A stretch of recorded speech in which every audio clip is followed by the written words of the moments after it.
ત્યારે આપણે ભાવનગરની જનતા સાથે વાત કરશું। ખાસ કરીને આપણે જોઈ શકીએ છીએ કે જે પહેલા 3 ભાવનગરના નાગરિક છે તે જનજાગૃતિ જે ટ્રાફિક અવેરનેસ છે તેની માટે કામગીરી કરી રહ્યા છે। માટે તે આજે પોતાનો ડ્રેસ કોડ પણ એવો જ રાખ્યો છે કે જે રીતના ટ્રાફિક સિગ્નલ પણ હોય છે। આપણે પહેલી વાત સીધી અજયસિંહ સાથે કરશું। ડૉક્ટર સાહેબ, શું કહેશો? તમે લાંબા સમયથી એક અભિયાન ચલાવો છો, તમે અનેક અકસ્માતના તારણ પણ નીકાળ્યા છે, ઘણી બધી મહેનત સરકાર પણ કરે છે, તેમ છતાંય અકસ્માત છે તે થતા રહે છે। શું તમને આની અંદર કારણ લાગી રહ્યું છે? જનરલ અકસ્માતની અંદર બે વસ્તુ હોય છે। તો સૌથી પહેલા જો હું કહીશ કે લોકો અવેરનેસ, કે લોકોને જ્યાં જવું છે ત્યાં એ રસ્તાની એને ખ્યાલ હોવો જોઈએ કે મારે ક્યાં જવાનું છે, મારે કેવી રીતે જવાનું છે, એ રસ્તાની પહેલા જાણકારી હોવી જોઈએ।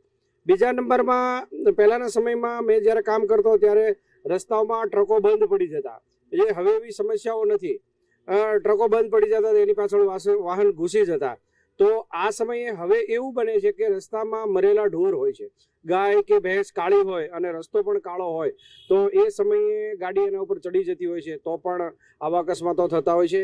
જ્યારે નવા ડ્રાઈવર હોય, માનો કે કોઈ બરોડાથી દીવ જાય છે, તો એને ભાવનગરથી દીવ વચ્ચે જે રસ્તાનું કામ ચાલુ છે, કેટલા રસ્તાઓ છે, કેટલા વળાંકો છે, કેટલા ગામડાઓ છે, એનો ખ્યાલ હોતો નથી અને પહેલી વાર આવતા હોય છે, ત્યારે એ અકસ્માતનો ભોગ બનતા હોય છે।